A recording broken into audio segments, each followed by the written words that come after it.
Assalamualaikum warahmatullahi ta'ala wabarakatuh.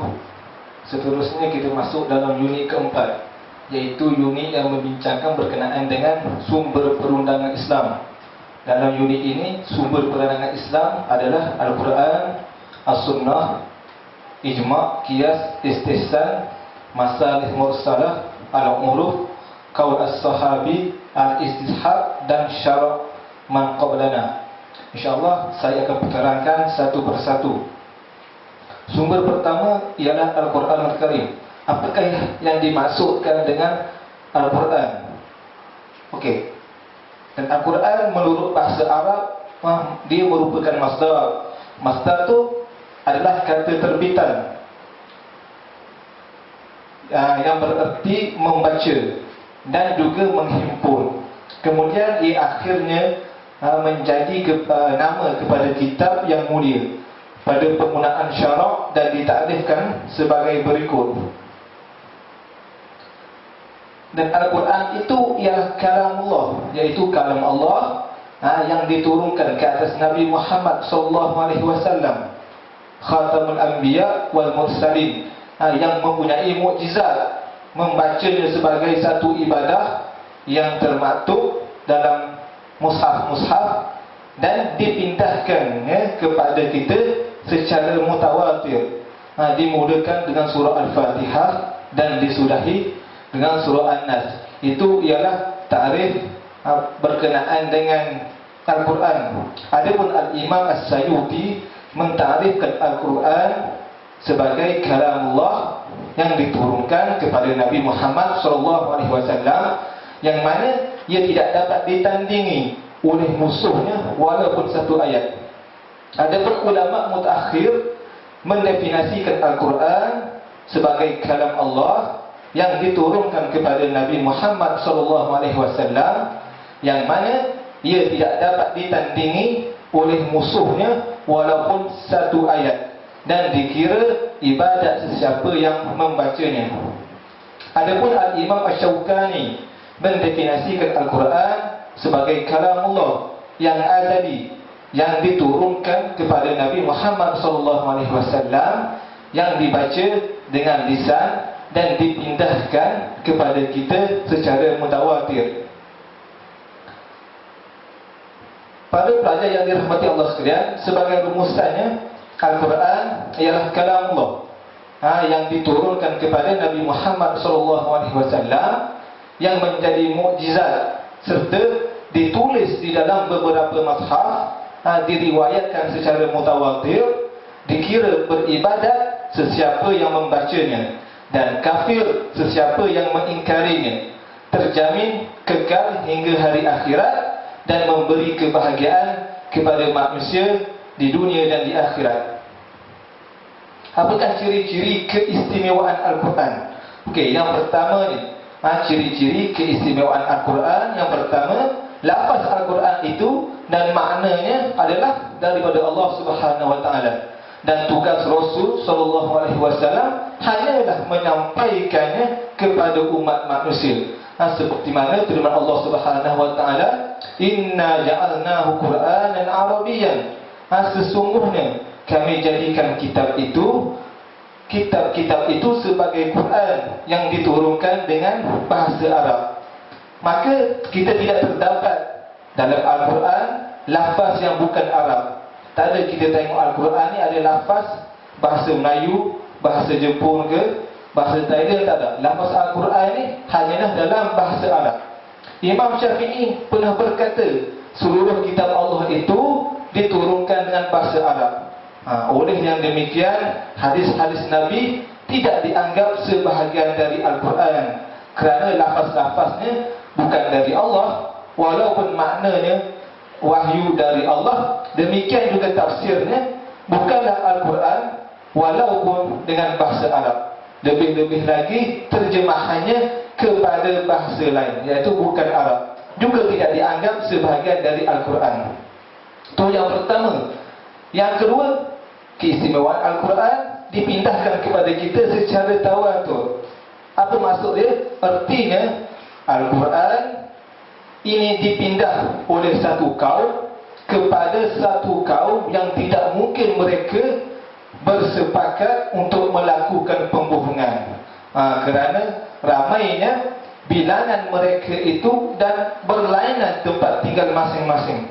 Demikianlah perpindahan itu berlaku dari satu kaum yang tersebut bersambung sampai kepada Rasulullah SAW. Keistimewaan yang ketiga, Al-Quran terjamin dari sebarang pindaan atau tukuk tambah dan pengurangan, kerana Allah sendiri menjamin dengan firman-Nya, Inna nahnu nazzalna dzikra wa inna lahu lahafizun. Sesungguhnya kami yang menurunkan Al-Quran dan kamilah yang memeliharanya. Yang keempat, ciri-ciri keistimewaan Al-Quran adalah Al-Quran itu suatu mukjizat. Maksudnya apa? Maksudnya artinya semua manusia lemah dan tidak mampu untuk mendatangkan sepertinya. Dan ternyata kelemahan itu ketika mana Al-Quran mencabar orang-orang Arab yang menentangnya supaya mendatangkan seumpama Al-Quran ini, atau 10 surah seumpamanya, dan malah satu surah pun mereka tidak mampu. Ayat ini Allah ceritakan di dalam Al-Quran Al-Karim, Qul la in istama'atil insu wal jinnu ala an ya'tu bimithli hadzal Qur'an la ya'tuna bimithlihi walau kana ba'duhum li ba'din zahira. Katakanlah wahai Muhammad, sesungguhnya jika sekalian manusia dan jin berhimpun dengan tujuan hendak membuat dan mendatangkan sebanding dengan Al-Quran ini, mereka tidak akan dapat membuat dan mendatangkan yang sebanding dengannya, walaupun mereka bantu-membantu sesama sendiri.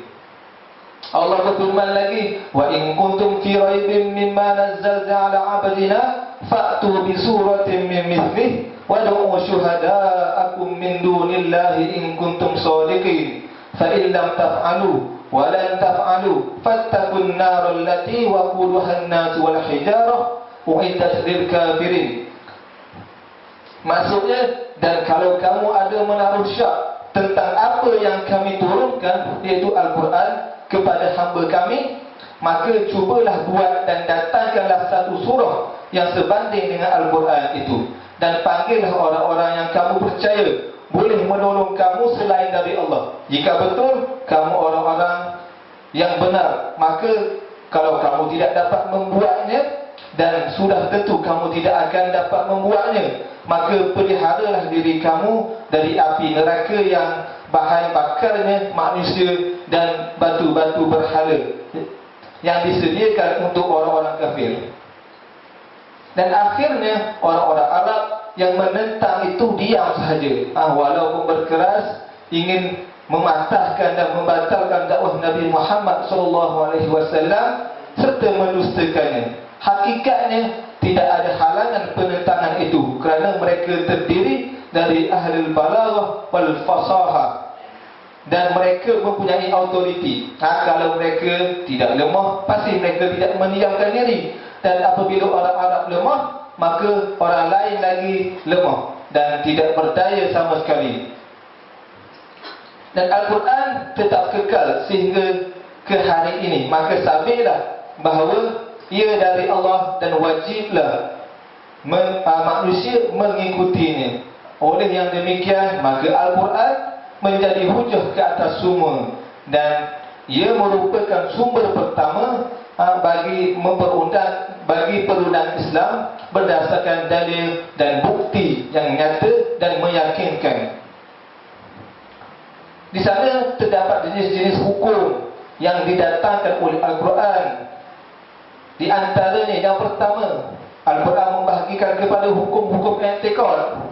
Apakah yang dimasukkan dengan hukum i'tiqad? Iaitu hukum yang berkaitan dengan akidah, seperti beriman kepada Allah, beriman kepada Rasul-Rasul, beriman kepada malaikat, kitab-kitab, dan beriman kepada perkara gaib seperti hari kiamat, syurga, neraka, mizan dan selain-lainnya. Tempat kajian dalam bidang ini dinamakan ilmu tauhid. Dan yang kedua iaitu hukum-hukum akhlak, yang mana berkaitan dengan pendidikan dan kebersihan jiwa dan penjelasan akhlak yang mulia, yang wajib dihayati dan wajib dihindari sekiranya akhlak buruk. Tempat kajian ini dinamakan ilmu akhlak atau tasawuf. Dan yang ketiga, hukum-hukum amali, yang berkaitan dengan perkataan dan perbuatan mukhallaf. Inilah yang dimaksudkan dengan al-fiqh.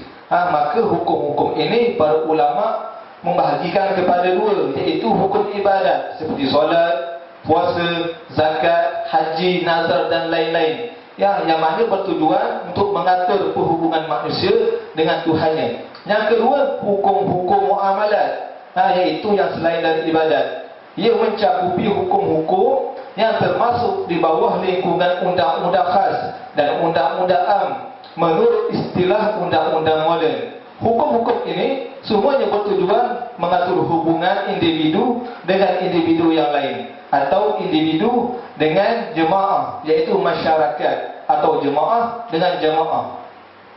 Semua ini para ulama membahagikan kepada yang pertama, hukum yang berkaitan dengan kekeluargaan, seperti nikah, cerai, nasab, pusaka dan sebagainya, yang mana bertujuan untuk membina keluarga di atas asas yang teguh, menjelaskan hak-hak dan tanggungjawab individu dan anggotanya.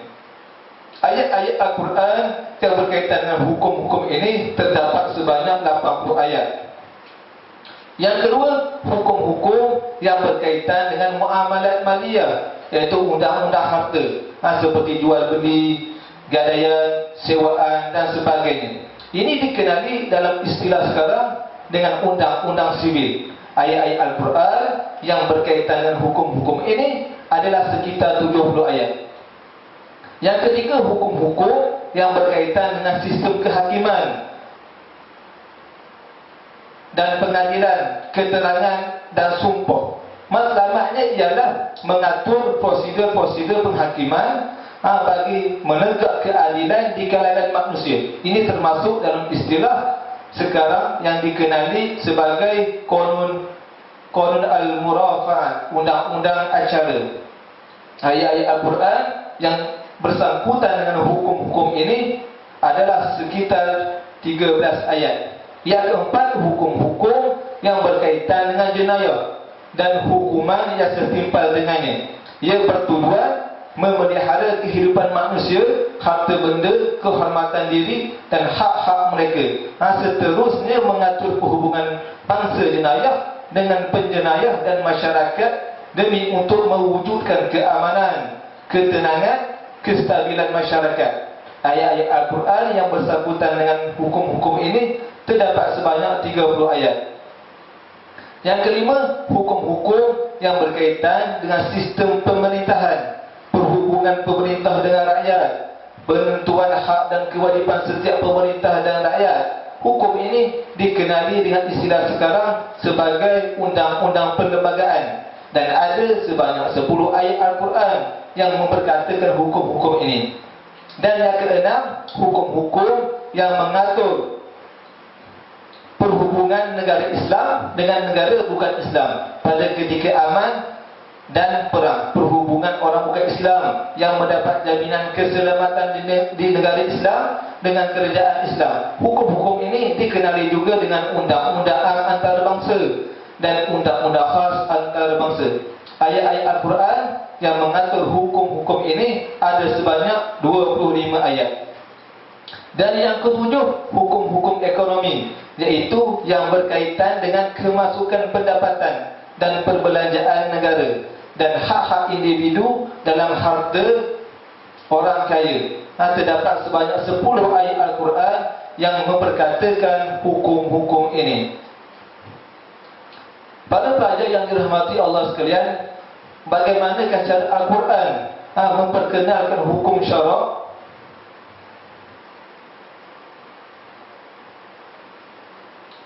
Sungguh pun Al-Quran merupakan asas kepada hukum-hukum syarak, akan tetapi ia hanya mengandungi hukum-hukum ini secara kulli, ijmali, umum dan ringkas. Sedangkan perintah kebanyakan hukum diserahkan kepada sunnah nabawiyah, kemudian kepada ulama mujtahidin.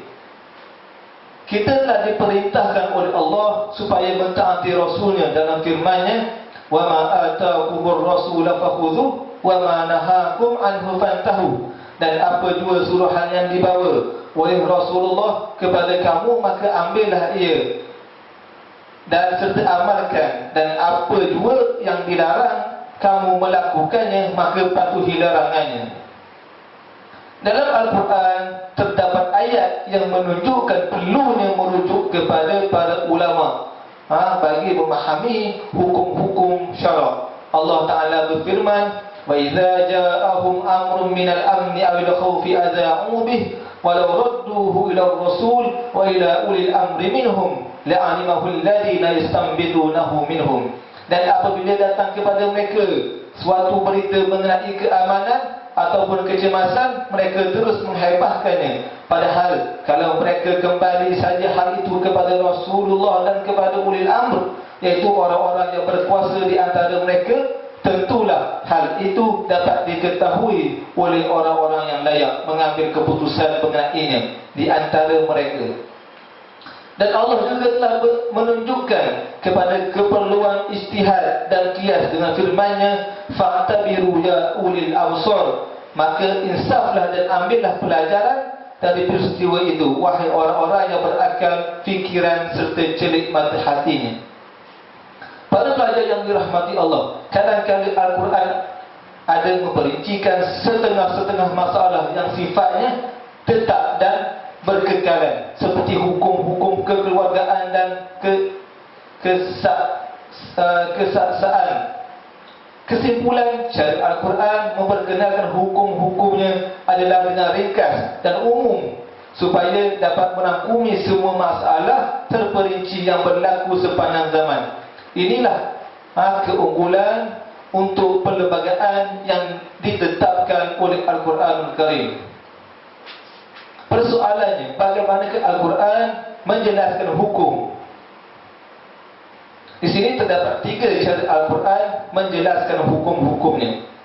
Yang pertama, bayan kulli. Apakah yang dimaksudkan dengan bayan kulli? Iaitu dengan menyebut beberapa kaedah dan prinsip-prinsip umum yang menjadi asas kepada cabang-cabang hukum, dan dibenarkan hukum-hukum itu di atas dasarnya. Seperti perintah syura, Allah Ta'ala berfirman, "Wasyawirhum fil amr." Dan bermesyuarahlah dengan mereka dalam urusan itu. Di antaranya lagi perintah berlaku adil dan menghukumkan dengan adil. Firman Allah Ta'ala, "Innallaha ya'muru bil adl." Sesungguhnya Allah memerintah supaya berlaku adil. Di antaranya lain juga, manusia tidak akan bertanggungjawab atas dosa yang dilakukan oleh orang lain. Firman Allah Ta'ala, "Wala taziru waziratu wizra ukhra." Dan seseorang yang boleh memikul tidak akan memikul dosa perbuatan orang lain, bahkan dosa usahanya sahaja.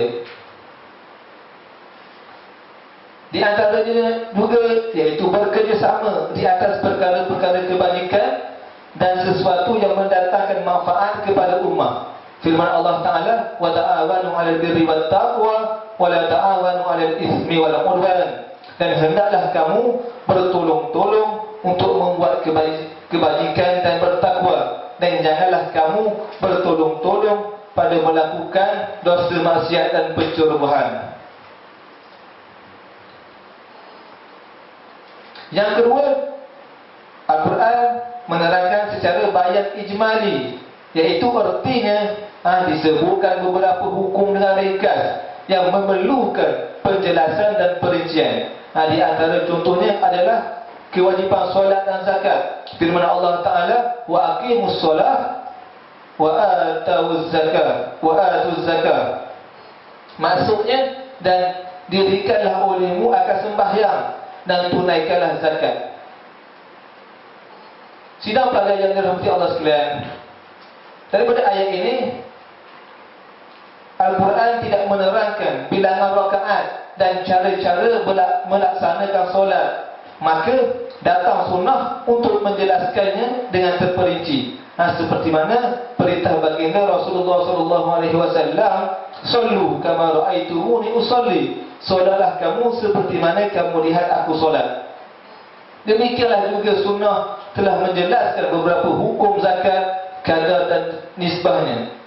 Di antara contoh lain juga iaitu kewajipan haji. Allah Ta'ala berfirman, "Walillahi 'alan nasi hajjul baita man istata'a ilaihi sabila." Dan Allah mewajibkan manusia mengerjakan haji dengan mengunjungi Baitullah, iaitu sesiapa yang mampu dan berkuasa sampai kepadanya. Maka fungsi sunnah ialah memperjelaskan dengan terperinci perkara yang berkaitan dengan haji. Baginda bersabda, "Khuzu anni manasikakum." Ambillah dariku cara-cara melaksanakan amal ibadat haji. Di antara lain, kewajipan qisas. Allah Ta'ala berfirman, "Kutiba alaikumul qisasu bil qatla." Diwajibkan kepada kamu menjalankan hukuman qisas, iaitu balasan yang seimbang dalam perkara orang-orang mati dibunuh. Kemudian sunnah menjelaskan syarat-syarat yang mesti dipenuhi bagi melaksanakan qisas. Di antara contoh lain juga halal jual beli dan haram riba. Allah Ta'ala berfirman, "Wa halallahu al-bai'a wa harrama riba."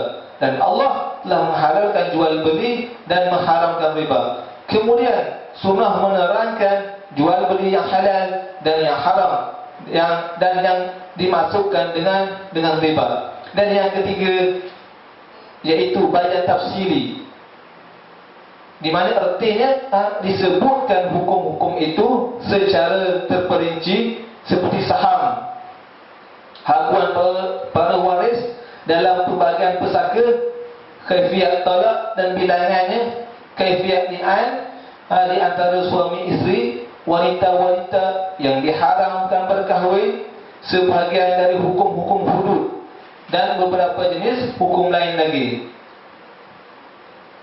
Penjelasan hukum-hukum dengan terperinci oleh Al-Quran kebanyakan di dalam perkara yang berkaitan dengan akidah dan akhlak. Sementara hukum amali kebanyakannya disebut oleh Al-Quran secara kulli dan ijmali, kecuali beberapa masalah sahaja yang diperincikan oleh Al-Quran. Sebagai contoh, seperti yang kita telah sebutkan, Allah Subhanahu Wa Taala memberi kuasa menjelaskan hukum-hukum ijmali itu kepada Rasulullah SAW, seperti mana firman-Nya, "Wa anzalna ilaika dzikra litubayyina lin-nasi ma nuzila ilaihim." Dan kamilah yang menurunkan kepadamu wahai Muhammad Al-Quran yang memberi peringatan supaya engkau menerangkan kepada manusia apa yang telah diturunkan kepada mereka.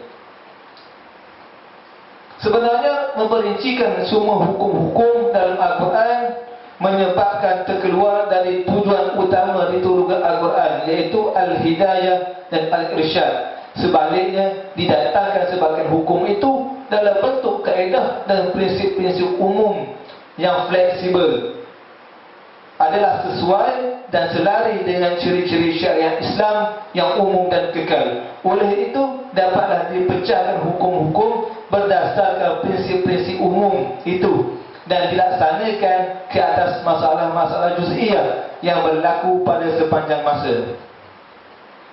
Sidang pelajar yang dirahmati Allah sekalian, hukum-hukum Al-Quran dihubung kaitkan dengan masalah-masalah akidah, seperti beriman kepada Allah, hari kiamat, dan pembalasan yang akan dikenakan ke atas mereka yang melanggari dan sebagainya. Di antara contoh-contoh yang berkaitan adalah dalam hukum-hukum keseksaan. Allah Subhanahu wa taala berfirman, "Az-zaniyatu waz-zani fajlidu kulla wahidin minhuma mi'atal jaldah wa la ta'khudhukum bihima ra'fatun fi dinillah in kuntum tu'minuna billahi wal yawmil akhir."